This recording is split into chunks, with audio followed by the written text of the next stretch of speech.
This is crazy. This is almost 100 years old. You know, it's a set of tales from back in a time when there were occasions that called for this sort of thing. You know, it's a 100-year-old garment. It's in wonderful condition.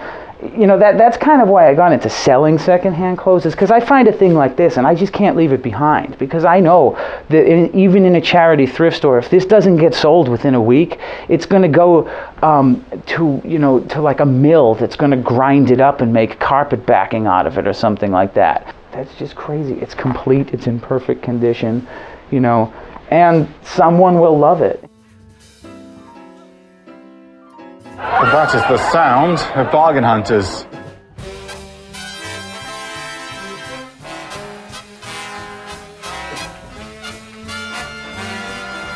But is it really art? Or is it just another fashion fad?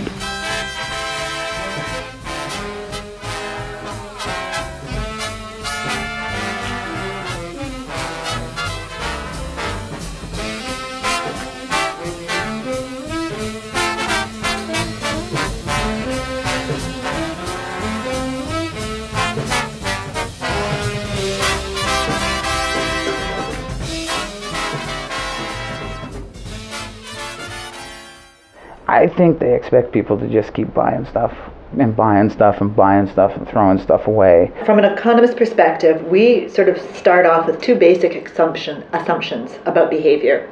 That people know what they want and they know how to get it. You're getting, information about scarves in the middle of July because it's just a constant cycle to buy new things. It's a hard question to answer sort of globally how shopping is valued by society or what the psychological impacts are. I think it's very different for different people.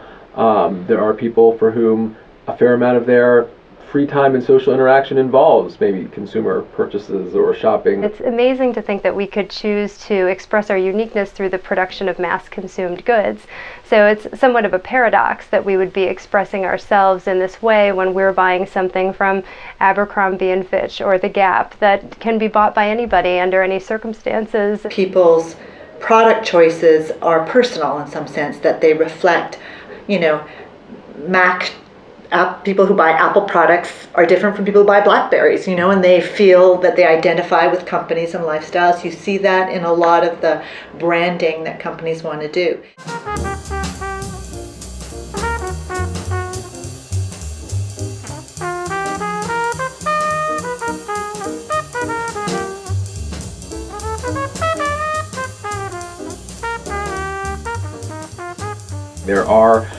There are cues that we infer from seeing people's dress and the way that they are attired. And it's not to suggest that that's always right, and it's always a direct pipeline into their so-called stable personality, which is somewhat of an overrated concept anyway, but it does convey information to us and tell us something about an individual.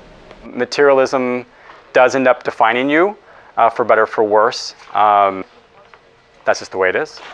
Before, where it was on competition was based on having better products than the other factory, so quality was more important because that was what would make you succeed. Now it's speed and sheer dollars and cents that dictate everything. It's interesting because I kind of get sucked into the mentality of thinking that because everybody else in the fashion world is buying a $3,000 dress for an event, that's normal, when in fact that's not. And we want people to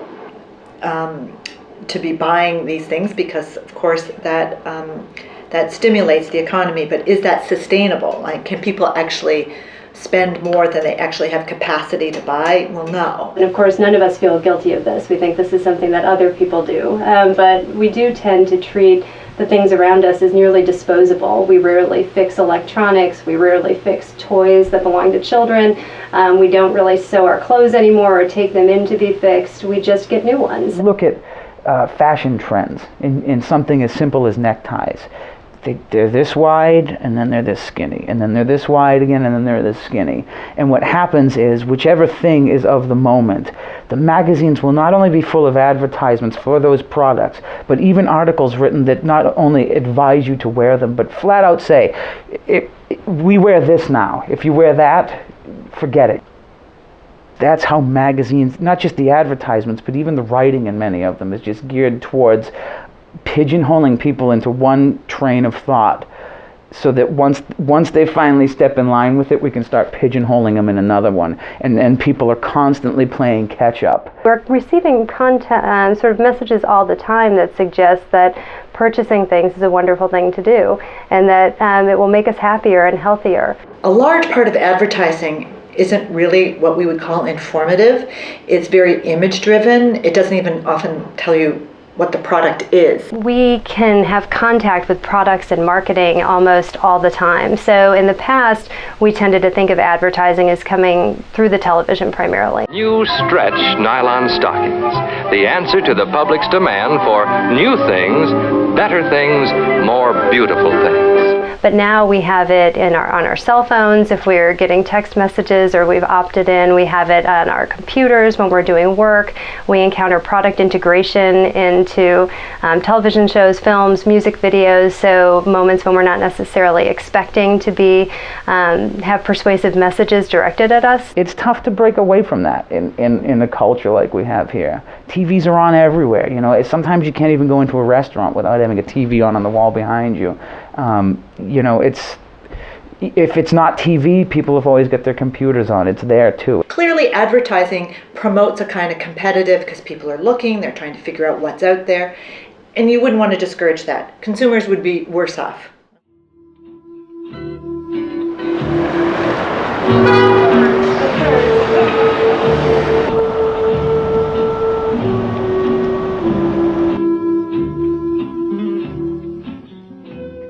The main thrust of my blog is, like, despite the fact that to a normal way of thinking, my own life is got everything about it that says I shouldn't be able to have any of this stuff. I shouldn't have any of those nice things in my house. I shouldn't have nice clothes, but it doesn't matter.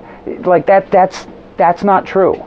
It just means that you have to find another way around it, you know. And for me, it makes me happy to know that I can do this in spite of the odds being against it, you know, in spite of the fact that we don't make any more money than any other couple of people with 2 kids around here.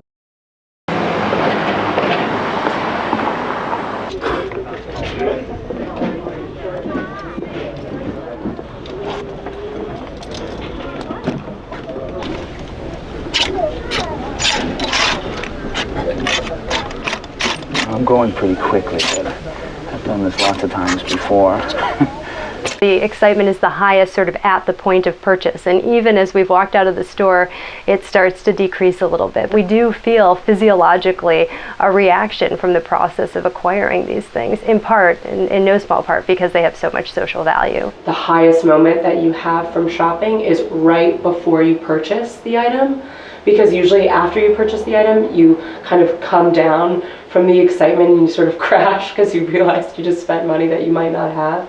That opens up the window for people being led down personal bankruptcy, you know, because now they control their own resources, and if they don't steward them well, then they end up bankrupt.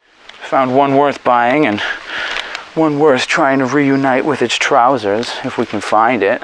There's meaning behind what these things are and where they evolved from. And there's also, because I buy a lot of stuff secondhand, there's a meaning in it to me that I bought it secondhand, or that I'm preserving some beautiful old thing that would have maybe wound up in the trash and giving it a new life. And maybe even sort of telling people a little bit by doing it that, like, all that stuff all the garbage that you throw away is not garbage, because this was in the garbage too. You know what I mean? And that maybe we need to be a little more picky about what we get rid of and what we keep, and that maybe we don't necessarily need to make so much new stuff if there's so much perfectly salvageable old stuff laying around. Just a little one, tiny one.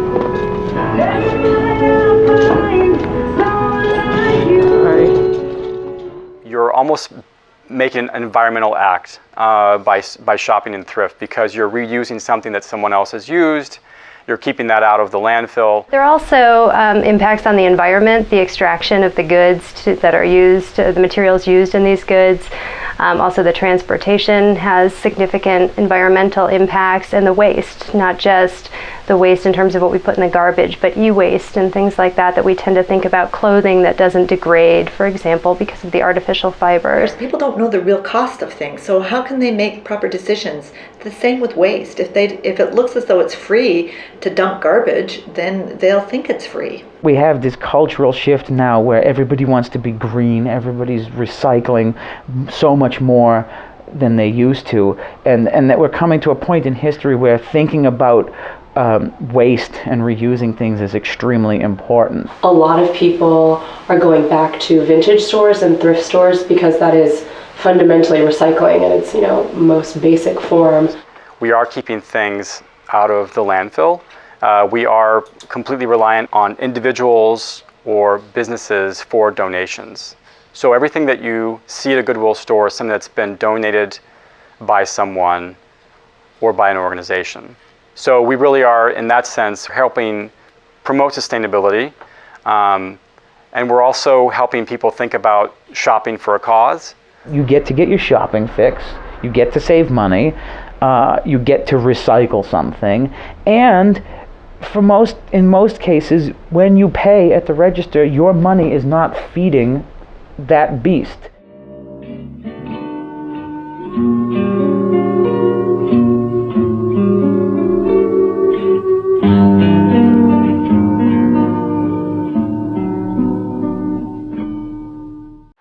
I think I buy clothes for a lifestyle that I don't lead, but it's aspirational shopping, and hopefully someday I'll have a place to wear all this. When people stop and think about consumerism, one of the things that's most difficult is this internal conflict they feel, but I love shopping. I don't want to give it up. And so they're looking for reasons to avoid having to make changes. Certainly cultural messages regarding spending money and the importance of it and what we should be spending it on influence us just the way that cultural messages about a variety of other factors, like how we should dress and what is expected of us based on our own backgrounds, they have an impact. It's always exciting to find good stuff. There's always a little bit of a rush, and I find that that's something that doesn't go away no matter how much I do it. It's just turning up something really good is always fun. If you give college students a certain amount of money and enable them to spend that money on themselves, buy an object, an item, clothing that they're interested in, and assess their happiness later, it doesn't come at the expense of happiness, but buying things for yourself doesn't tend to, according to the research, always translate to that high increase in one's level of happiness. What makes people happy is being with friends and eating out for dinner. That is probably one of the single most factors. Your kids don't make you happy, your job doesn't make you happy. Actually, being rich doesn't even necessarily make you happy. One thing that's kind of undeniable is that most people get a little bit of a thrill when they buy something they really want, that it feels good. I know I love shopping, and I think what that helps us to understand is that the decision to consume or to not consume is not something we make rationally. I don't think it's the case that we can give people more information and expect that if they realize that consuming 48 pieces of clothing per year is a problem, that they're going to necessarily consume less. I think we'll get it right. I do. I feel very confident that we will figure out ways of helping people understand the true cost of things.